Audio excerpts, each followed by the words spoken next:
When the doctor tells you that your cholesterol is too high, you tend to listen and change your diet. When the world's climate scientists tell us that temperatures are rising to dangerous levels, we should heed their advice. It's time to give up climate change. It's bad for our health.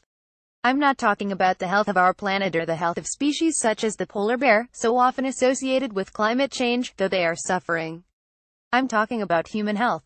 The health of you, your family, your neighbors, each and every one of us. A report just published in The Lancet from the specially created Lancet Countdown Initiative reveals just how bad climate change is for public health.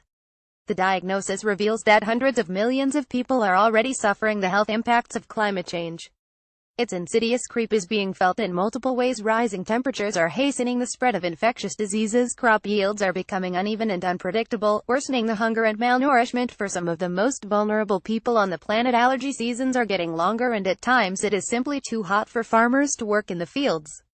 Typhoons and hurricanes, such as Harvey, feed off unnaturally warm waters to deliver more forceful threats to human health, including to life itself. The attribution of climate change as a contributing factor in such events is of course complex. The Lancet reports analysis that there has been a 46% increase in extreme weather disasters since 2000 helps to cut through any confusion. Then there is the heat, which might be the most widespread and dangerous of all. In 2015 alone, according to Lancet Countdown findings, heat waves affected the lives of 175 million more elderly people worldwide, following a strong trend over the last 2 decades. The list goes on. The most vulnerable, including elderly people and children, are most exposed to the risks, but everyone is affected and no country is immune. We are only just beginning to witness the manifestation of very concerning trends. Unavoidable increases in global temperature are set to further exacerbate a host of health challenges. Here's the good news. While the Lancet's report lays bare the many ways that climate change impacts on our health, it also shows that tackling climate change directly, unequivocally and immediately improves global health. It's as simple as that.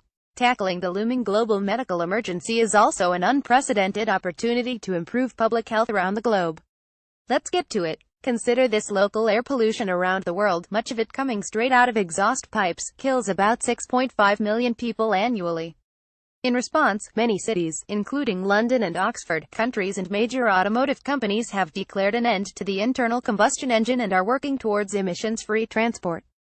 They see the market as moving, because it must, and expect it to be profitable. More can follow, getting ahead of the electrification wave that is exciting investors and delivering extraordinary benefits to our air, our lungs and our hearts is in all of our interests. I learned a long time ago that success is more likely when we take on challenges with determination and stubborn optimism. That's how parties to the United Nations climate talks regrouped after disappointing outcomes in Copenhagen and even more dire predictions from climate scientists, coming together to adopt the Paris Agreement.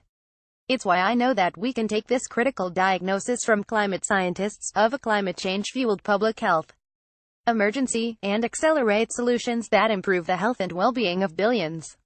We are already finding the remedies. The UK has pledged to phase out coal by 2025, a process that will save thousands of lives each year, save the NHS up to £3.1 billion a year in health costs, and accelerate the modernization of our electricity sector. Our scientists have been telling us for some time that we've got a bad case of climate change. Now our doctors are telling us it's bad for our health. The Lancet Countdown report is an important climate health checkup and prescription for the action we need. The benefits of getting climate fit are too good to resist: safer, cleaner air and water, more energy independence, more jobs and vastly improved land use. We can all support our governments to do more on this. The G7 meeting of health ministers later this week is as good an opportunity as any to ensure they are heeding the sage advice of our medical experts. Christiana Figueres is chair of the Lancet Countdown Advisory Board and convener of Mission 2020.